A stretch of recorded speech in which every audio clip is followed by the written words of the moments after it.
si vous pouvez lever la main droite. Ce sont les derniers à passer devant le juge.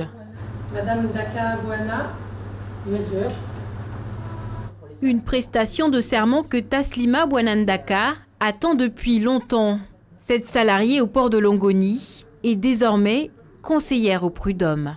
Je suis soulagée, je suis un peu émotionnelle, mais c'est bon, je suis très contente parce que ça fait quand même longtemps que, depuis le commencement, qu'on suit la création de prud'homme. Dans cette instance, elle va côtoyer d'autres salariés, mais aussi des cadres ou des dirigeants d'entreprise. C'est vrai que c'est un moment historique pour Mayotte, puisque en fait, c'est donc la première fois qu'on met en place donc, le Conseil des prud'hommes à Mayotte, qui va être mis donc, pour un an, puisque l'année prochaine, il sera renouvelé à nouveau. Le fonctionnement des dossiers va évoluer encore plus vite, de façon encore plus sérieuse. Avec le Conseil des prud'hommes, on peut dire qu'on est aligné sur toute la métropole, tous les départements, un vrai département. Gaëlle Biguet préside cette nouvelle chambre. Elle suit le processus depuis ses débuts, plus de 5 années d'attente. Étant donné que les prestations de serment sont terminées, ça y est, le Conseil des prud'hommes est au complet. Dernière petite étape, l'installation par l'audience solennelle.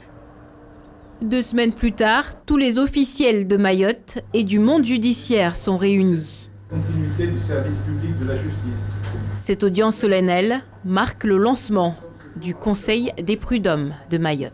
Déclare installer le Conseil des prud'hommes de Mamoudzou et dit que du tout il sera des procès verbal. Permettez-moi tout d'abord de remercier les conseillers de mon collège pour la confiance que vous m'accordez en me nommant la première présidente du premier Conseil des prud'hommes de Mayotte. Et c'est en effet un moment historique en ce sens que je n'ai jamais procédé à l'installation d'une juridiction.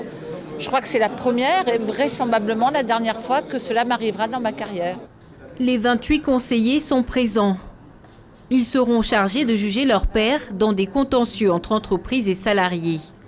Fait inédit, la Chambre de Mayotte n'est présidée que par des femmes. Elles sont 6 aujourd'hui. Ça s'est imposé naturellement, sans débat, sans... et bien voilà, on a des sections quasiment qui sont dirigées par des femmes. Autre spécificité, tous ces juges ont suivi une formation, une première en France. Tous les CPH de France ont été des gens qui ont été désignés comme ça et qui n'ont pas suivi de formation. Donc nous, on est des gens qui ont suivi une formation avec des professionnels à l'École nationale de la magistrature. Ça va rassurer sur les décisions qui vont être prises. Encore une dernière accolade